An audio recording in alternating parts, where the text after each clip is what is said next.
July 27, 1998. The French Alps. A storm is dropping hail on the Galibier Pass. Temperatures near freezing at the summit.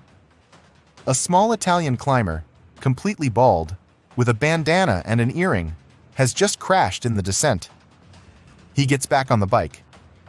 He is bleeding. His teammates think the day is done. What he does in the next 2 hours will change cycling forever. Marco Pantani attacks on the steepest part of the Galibier, in the freezing rain. He drops Jan Ullrich, the defending Tour champion, who is so cold he cannot even respond. Pantani solos through the storm to Les Deux Alpes, takes the yellow jersey, and less than a week later, wins the Tour de France. He had already won the Giro d'Italia that May. 2 months, 2 Grand Tours, 6,000 kilometers of racing through Italy and France, and one bald Italian becoming the 8th man in history to do something nobody would do for the next 26 years. Until 2024, when Tadej Pogačar finally broke the curse. Now in 2026, Jonas Vingegaard wants to be the next. But the human body was not built for this. And today, I am going to show you exactly why. In the next 9 minutes, you are going to learn why only 8 men in over 100 years of cycling have completed this double. You are going to find out exactly what happens inside a rider's body when he races a Grand Tour. The hormones that crash, the heart that weakens, the muscles that begin to consume themselves. And you are going to see why Vingegaard has one weapon nobody before him has ever had, and one weakness that even the greatest cannot escape. But first, you have to understand the men who came before. Before Pogačar in 2024, only 7 men had ever won the Giro and the Tour in the same year. Fausto Coppi, Italy's golden boy of the post-war era. In 1949, he attacked alone over 5 alpine passes for 190 kilometers, gaining 11 minutes on his rival Bartali in a single stage. 11 minutes. A solo break so legendary that Italian radio coined the phrase, "a man alone at the front." They still say it today, almost 80 years later. Then came the others. Jacques Anquetil, who reportedly drank champagne and ate oysters between stages, and still won. Eddie Merckx, the cannibal, 3 doubles in 5 years, who raced the 1974 season with a perineal abscess and still won everything. Bernard Hinault, who in 1985 defended the yellow jersey with a broken nose and a black eye after a brutal crash. Steven Roche in 1987, who attacked his own team leader at the Giro, won the Tour, and 3 months later, half broken, won the World Championship in Austria. The Triple Crown. He collapsed at the finish, semi-conscious, needing oxygen, and Miguel Indurain, Spain's silent giant, the only man in history to do the double back-to-back in 1992 and 1993. And then, Pantani, the drama in the storm. After Pantani, 26 years of silence. Until Pogačar. So why is this so hard? Why has only one man done it in the last quarter of a century? Stay with me, because the answer is in the blood. Here is the cold reality. A peer-reviewed study on Tour de France riders measured an average daily energy expenditure of about 6,000 kilocalories. On the biggest mountain days, closer to 9,000. Across 3 weeks, a top contender will burn somewhere between 80,000 and 90,000 kilocalories. To put that in perspective, that is the energy you would find in roughly 35 kilograms of pure sugar. For Vingegaard, who weighs about 60 kilograms, his nutritionists feed him what they call a carb load every single morning. 600 to 700 grams of carbohydrate at breakfast alone. The equivalent of about 3 kilograms of cooked white rice. Before he even gets on the bike. But here is where it gets brutal. A landmark study by Rodriguez Maroyo and colleagues, published in 2017, tested 7 professional cyclists 1 week before the Vuelta a España and 1 day after they finished it. The results? Their maximum oxygen uptake, what scientists call VO2 max, dropped by approximately 10%. Power at threshold? Lower. Maximum heart rate? Lower. In other words, after 21 days of racing, these riders were a measurably worse athlete than they were 3 weeks earlier. But that is just the beginning. Quick question for you. What hormone do you think takes the biggest hit during a Grand Tour? Take a guess. I will come back to it. A more recent study, published in 2026 by Belgian researchers, took blood samples from world-class cyclists during the Tour de France. And they found something unsettling. The body's repair signals, the same hormones that build muscle and recover tissue, drop steadily across the race. They do not just dip and recover, they keep falling. By the third week, the rider's body is repairing less, not more. Maximum heart rate falls during the race itself, sometimes from 190 beats per minute at the start, down to 175 by week 3. Hemoglobin drops. The immune system collapses, which is why every single year you see riders drop out of the Tour with respiratory infections in the final week. Did you guess testosterone? You were right. So now imagine going through that. Depleted, hormonally suppressed, immunologically wrecked. And then imagine being told you have 34 days before you have to do it all over again. The Giro d'Italia 2026 finishes on May 31st in Rome. The Tour de France 2026 starts on July 4th in Florence. 34 days.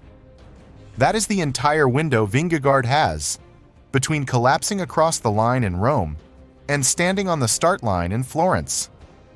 The science says it takes 1 to 3 weeks to fully restore VO2 max after a Grand Tour. Hormonal recovery can take even longer. That leaves Vingegaard maybe 2 weeks of actual sharpening time before the Tour. Push too hard during recovery, and he risks something called non-functional overreaching, a state where performance stays depressed for weeks, the kind of mistake that ends entire seasons. This is the trap that swallowed Chris Froome in 2018. Froome won the Giro that year with a legendary attack on the Colle del Finestra. Then he showed up at the Tour and finished third, behind his own teammate. It is the same trap that Alberto Contador, twice, won the Giro in 2011, fifth at the Tour, won the Giro in 2015, fifth at the Tour again. Same man, same talent, same exact result.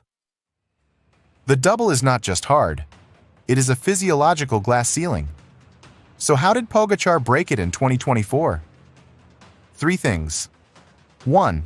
He won the Giro by 9 minutes and 56 seconds, the largest margin in nearly 60 years, so he could ride conservatively in the final week. He banked recovery while still winning. 2. He went straight to altitude. Lev high, train moderate. Maintain VO2 max.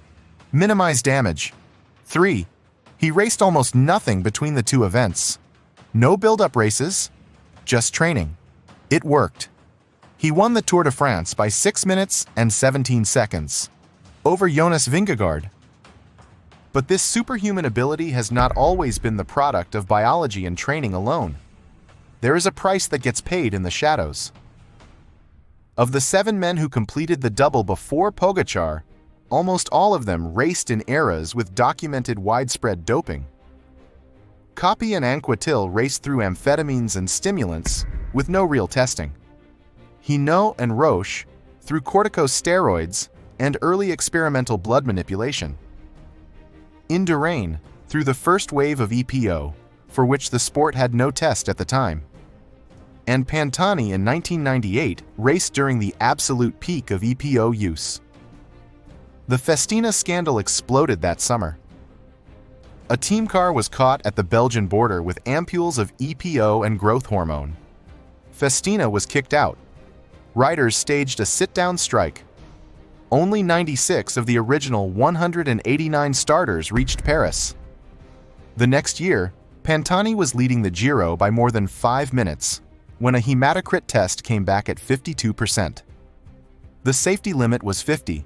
He was suspended on the spot. He never recovered, mentally or physically. On February 14, 2004, he was found dead alone in a hotel room in Rimini. Acute cocaine intoxication. He was 34 years old. And here is the curiosity that should stick with you. Of every single man who has done the double, only one, Indurain, appears to have come out the other side without paying a hidden price. Roche collapsed. Merckx admitted 1974 was the year that broke him. Pantani was dead within 6 years. The double extracts a tax, and it always collects. So can Vingegaard pay it? Here is what Vingegaard has going for him that nobody before him has ever had. Pogačar is not racing this Giro. That means Vingegaard arrives at the Tour against a fully fresh Pogačar in July, while himself coming off a Giro. Pogačar in 2024 did the double precisely because he absorbed both. Vingegaard is doing what no past doubler ever did. That math is not in his favor. His own quotes confirm the gamble. He told reporters, quote, "I have been thinking about riding the Giro for a while now. I would love to add the pink jersey to my collection." End quote. To French media, he was more direct. Quote, "I have already won in France and Spain. Now I want to do the same in Italy." End quote. His Visma team director Grisha Nierman put it bluntly. Quote, "Of course we are aiming to win the Giro, but the Tour remains our main objective." End quote.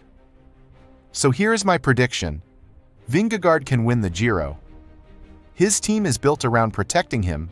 The field has lost João Almeida and Richard Carapaz before the start, and he is, for my money, the second best Grand Tour rider on the planet right now. But the Tour? That is where the curse lives. Because even at his absolute best, Vingegaard against a fresh Pogačar in July, when he is carrying the metabolic hangover of 1,000 miles raced through Italy, that is the one matchup where the science says no. The body keeps the score. It always does. The Giro Tour double has been attempted dozens of times. Successfully completed 8. Pantani did it in a snowstorm and was dead 6 years later. Roche did it and collapsed unconscious at the finish line. Indurain did it twice and never spoke a word about how. Pogačar did it and is now suspected of being something the human body should not even be capable of producing. Now Jonas Vingegaard wants to write his name on that list. The race is on. The body is the opponent. And somewhere in the middle of July, at the bottom of some Pyrenean valley with his heart rate refusing to climb the way it used to, we will find out if he was strong enough. I am Sebastian, and this has been the Injury Breakdown. If Vingegaard fascinates you, the rider you should really be watching is the next generation. I just published a deep dive on Paul Seixas, the most exciting talent cycling has seen in a decade. We break down the real physiology behind him, his estimated VO2 max, why his height actually works in his favor on steep climbs, the Indurain parallel that nobody is drawing, and what the lactate science tells us about that attack that shattered the peloton. The video is called Paul Seixas VO2 Max, the number that should terrify Pogačar. The link is on screen and in the description. Hit subscribe, because the next breakdown is already in production. See you out there.